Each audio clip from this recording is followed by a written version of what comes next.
semua? Bisa jalan? Bisa. Ya, semua bisa berjalan. Berarti gerak kamu lancar. Tidak ada yang sakit? Ada. Mungkin ada yang sakit keseleo ya. Pernah? Kita akan mempelajari sendi dan otot. Ya. Lihat halaman 6. Tadi sudah kita gerakan semua anggota tubuh kita, semuanya berfungsi dengan baik. Ya. Jari tangan juga, coba jari tangan gerakan. Kalian bisa menulis? Bisa. Bisa memegang pensil? Bisa. Ya, semuanya bisa bergerak. Kaki juga dapat ditekuk dan diluruskan, ya. Lanjut. Kalian bisa lihat di halaman 8, ini ada beberapa sendi. Ya. Adapun berdasarkan arah geraknya, sendi dapat dibagi menjadi 6 macam. Ya, kalian lihat. Ada yang namanya sendi putar, sendi pelana, sendi geser, sendi engsel, sendi gulung, sendi peluru. Ya, dan masing-masing ini ada fungsinya. Yang pertama kalian lihat sendi putar. Sendi putar ini berada di sini, ya. Coba gerakan. Bisa putar. Sendi putar yaitu sendi yang memungkinkan suatu tulang dapat melakukan putaran terhadap tulang lainnya. Contohnya yang terdapat di antara tulang leher dan temporal ini, ya.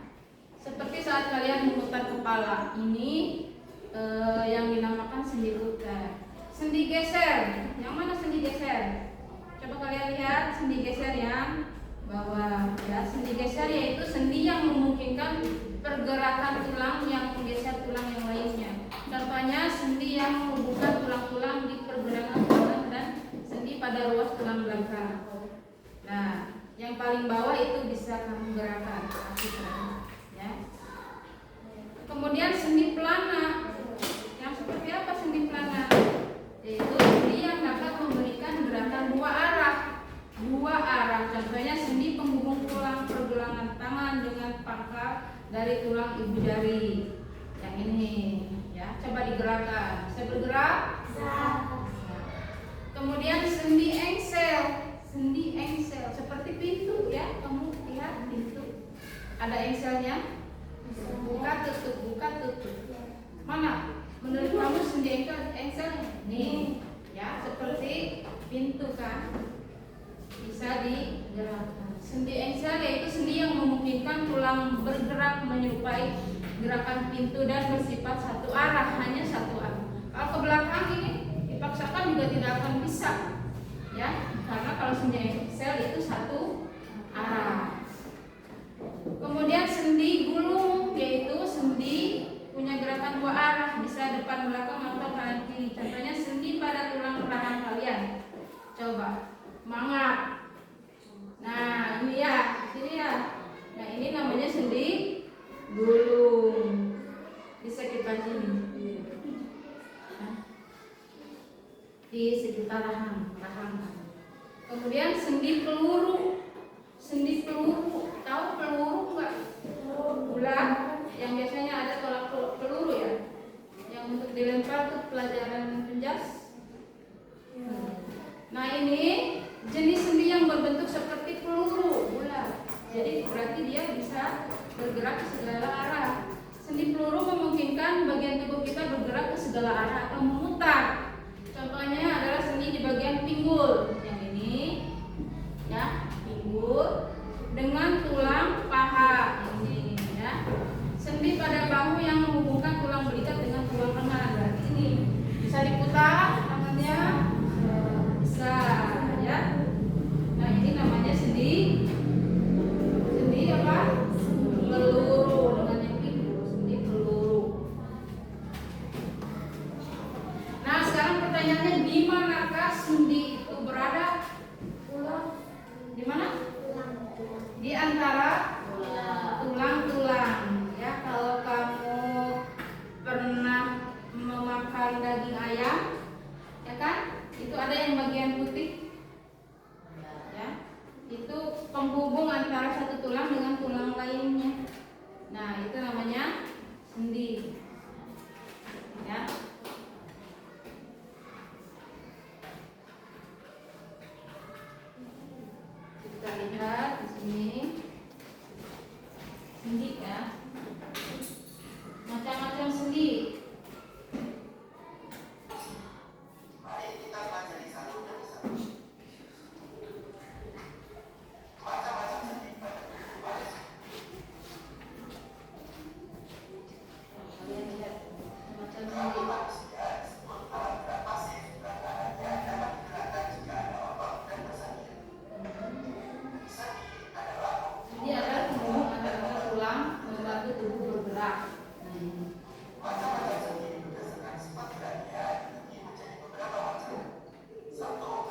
mati tidak memiliki rongga sambungan tetapi menyatu dengan adanya jaringan fibrosa atau kolagen. Contohnya susunan sendi pada tulang orang, sendi antara tulang gigi dengan rahang, ya, disebut sendi gerak atau diatosis.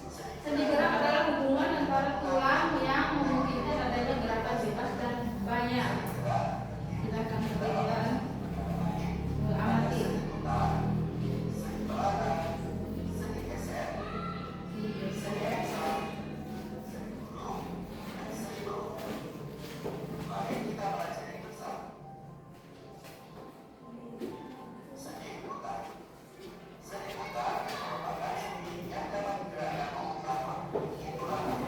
Nah, itu tadi sudah dijelaskan ya pengertiannya.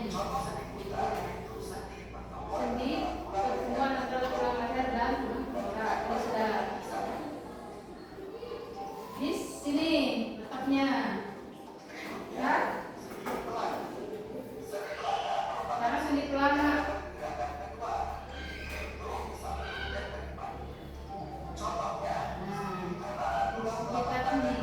Ini di dalam tubuh kamu ya. Di sini. Coba dibuka, bisa bergerak. Sendi geser. Sendi geser merupakan sendi yang hanya dapat digeser dan gerakannya terbatas. Yang hanya bisa digeser, contohnya sendi yang terdapat di antara tulang pergelangan kaki. Di sini, ya, coba gerakan sebendinya. Bergerak. Sendi engsel. Tadi sudah ya, seperti engsel pintu yang hanya dapat satu arah saja, satu arah. Ini ini kalau tidak ada sendi, pasti tulang bisa copot, ya. Karena ada sendi bisa bergerak. Sendi gulung. Sendi gulung merupakan sendi dengan gerakan ke samping, maju dan mundur. Nah, ini coba gerakan. Ini bagian apa? Tangan ya. Sendi peluru. Sendi peluru itu yang seperti peluru, bisa ke segala arah. Dan pinggul, ya, pinggul kalian. Nah, ini kan di sini adanya sendi, sendi peluru.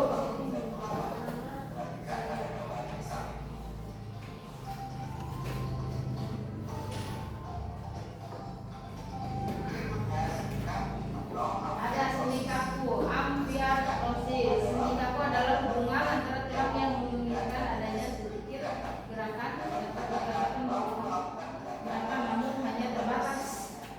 Gerakannya. Tulang rusuk nih di dalam tubuh kami seperti ini kalau tidak ada daging. Terdiri dari tulang-tulang, ya. Nah, sekarang macam-macam otot. Kamu ada ototnya? Ada. Kalau tidak ada ototnya, tidak akan bisa bergerak.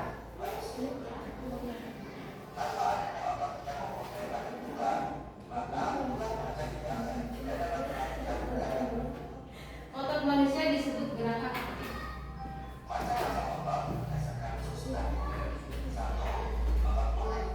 Nah, ini otot duri, otot polos, otot jantung. Ini belum diajarkan. Nah, ini otot duri. Bentuknya, bentuk selnya apa? Lihat. Silindris dan memanjang. Ini bentuknya kayak kayu ya, seperti kayu. Kalau otot polos berbentuk golong-golong dengan ujung runcing. Kalau otot jantung silindris, memanjang dan bercabang. Jumlah inti selnya kalau otot duri banyak, kalau otot polos 1 inti sel, kalau otot jantung lebih dari 1 sel. Nah, sekarang letak inti selnya terletak di tepi. Kalau otot polos terletak di tengah, kalau otot jantung terletak di pusat. Sekarang sistem kerjanya, kalau otot duri itu bekerja secara sadar, otot polos bekerja secara tidak sadar, otot jantung bekerja secara tidak sadar.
Kalau guru zaman dulu tuh sok panco. Tahu panco nggak? Panco itu melatih apa? Kekuatan otot pergelangan tangan kamu, ya, supaya di daerah sininya kuat. Gitu ya? Ada yang mau bertanya? Itu mengenai otot dan sendi. Ya. Kemudian kita lanjut.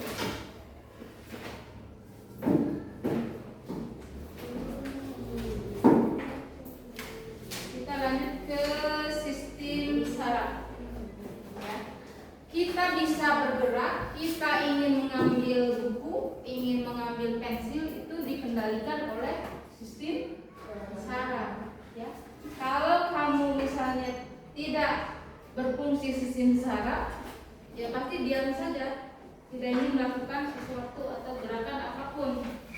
Ya, karena kamu sistem sarafnya bekerja dengan baik, kamu mau mengambil buku di meja yang kedua. Kata sistem saraf, apa dulu nih yang bekerja? Kaki, ya, melangkah, itu dikendalikan oleh sistem saraf. Setelah itu apa?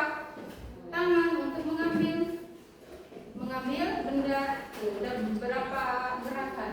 Setelah itu pensil itu ingin kamu tuliskan, ya, dengan tulisan yang ingin kamu tulis. Tuh, berarti sistem saraf kamu bekerja dengan baik, ya. Tapi kalau tidak bekerja dengan baik, kamu diam saja, ingin mengambil barang diam saja. Berhasil tidak?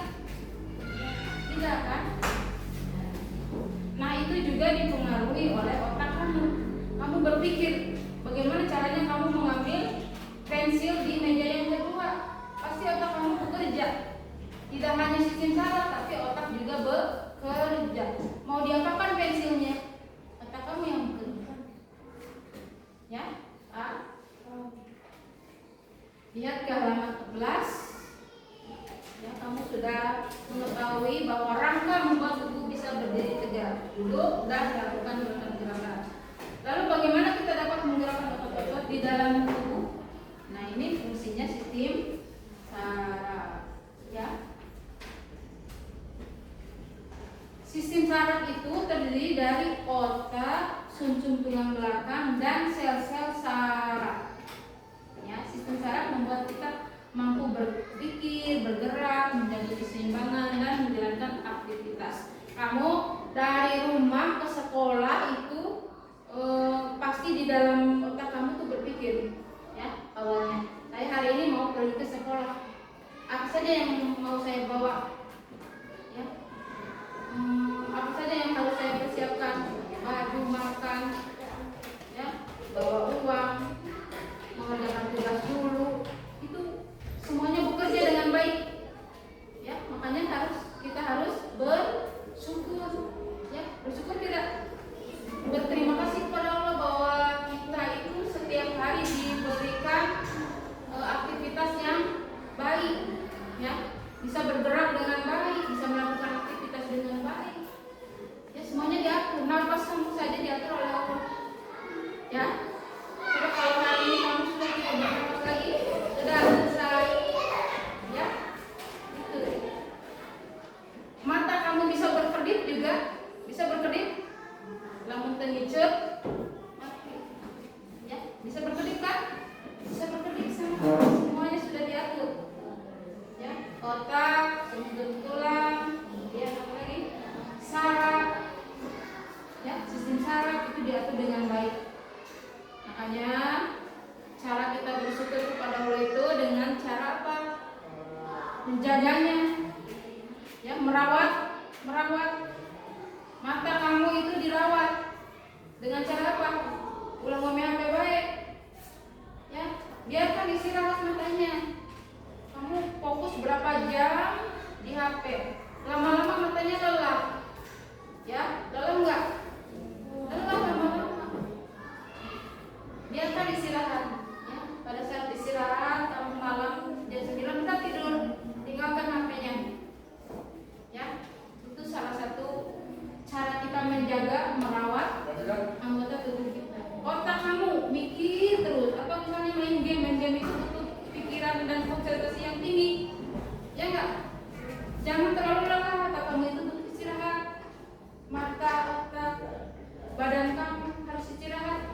tidur. Ya, istirahat yang baik itu tidur. Makan makanan cukup gizinya. Olahraga, minum, ya, jangan skip minum. Sekolah bawa air minum, ya, jangan ditahan nggak minum. Bawa air minum segalon ke sekolah, nggak apa-apa. Ya, persediaan bukan diminum semua, gitu, ya. Jadi itu cara kamu merawat tubuh kamu. Otak merupakan pusat kendali dari seluruh aktivitas yang dilakukan dan perasaan yang kita rasakan. Kita merasa sedih, otak kamu yang bekerja. Kita merasa senang, otak kamu yang bekerja. Makanya otaknya harus sehat. Ya. Berpikir apa? Pikirannya positif dan negatif baik. Berpikir positif. Gimana caranya kamu hari ini senang? Senang nggak hari ini? Senang nggak? Senang. Di rumah mau nggak senang? Di sekolah senang nggak? Apa yang membuat kamu tidak senang di sekolah? Pelajaran yang sulit, teman yang apa? Yang tidak menyenangkan atau apa? Salah satunya itu teman yang tidak menyenangkan. Ada? Atau di rumah misalnya disuruh ibu terlalu capek? Tidak. Ya kalau itu ada si Dewi juga banyak ibu. Habis uang. Kalau habis uang pagi bentar lagi kerja. Diirit dari pagi, ya. Nah, otak kamu yang bekerja itu, ya. Perasaan kamu itu berawal dari otak kamu. Otak kamu pingin apa nih hari ini? Pingin sedih apa pingin senang? Itu tergantung kamu, senang aja lah. Ya, berpikir senang. Jadi berpikir positif aja hari ini. Ya, positif ibes. Selain itu, otak juga berperan penting dalam mengkoordinasikan semua anggota tubuh sehingga dapat bekerja dengan baik. Jadi dipengaruhi oleh otak kamu, ya. Mood tahu mood MOOD. Mood kamu dipengaruhi oleh otak kamu. Makanya otak kamu berpikir yang baik. Ya. Otak terhubung dengan jaringan saraf yang tersebar di seluruh bagian tubuh. Jaringan saraf ini membentuk simpul-simpul dan bertemu di bagian sumsum tulang belakang. Letaknya ada di punggung, tepatnya mulai dari bawah leher hingga punggung bagian bawah sini, ya. Sumsum tulang belakang. Kamu tahu tulang belakang kamu? Coba diraba. Ada tulangnya enggak? Ada tulangnya? Ada. Tuh, ini namanya tulang belakang. Ya. Kalau di sini tulang rusuk, kalau dekat tulang belakang. Ya. Nah, ini di bagian sini itu ada jaringan saraf simpul yang bertemu di bagian sumsum tulang belakang. Sumsum tulang. Jaringan saraf dan sumsum tulang belakang ini berperan dalam menghantarkan rangsangan dari seluruh tubuh ke otak. Ya. Oleh karena itu, sistem saraf memiliki peran penting dalam kehidupan kita. Jika sistem saraf terganggu, maka kita akan mengalami kesulitan dalam melakukan aktivitas sehari-hari. Kalau kamu hari ini sedang tidak moodnya jelek, dead mood, ya, moodnya jelek, males, baik, itu berarti sistem saraf kamu ada yang terganggu, ya. Pernah nggak seperti itu? Sering, males, bangun tidur males, ke sekolah males, ya berarti sistem sarafnya ada yang terganggu tuh, ya. Mungkin karena capek, benar nggak Kay? Mungkin karena kemarin Kay habis olahraga, makanya capek habis kuliah. Capek itu juga mempengaruhi sistem saraf kamu, makanya jadi kegiatannya males, ke sekolah males, bangunnya siang, ya.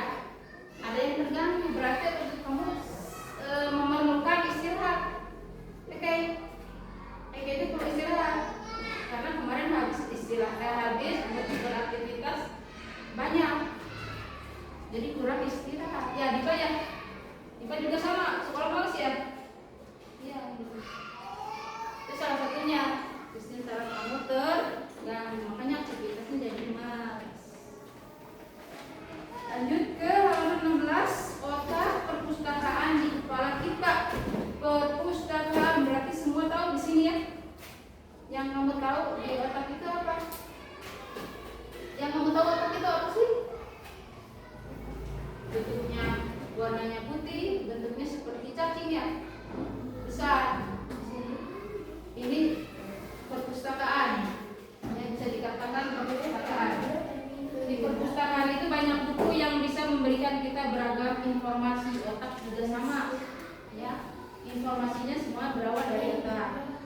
Tapi ternyata kita juga memiliki perpustakaan di tubuh kita loh, namanya otak. Seperti apa sih otak manusia? Kita cari tahu di mana otak kita ya.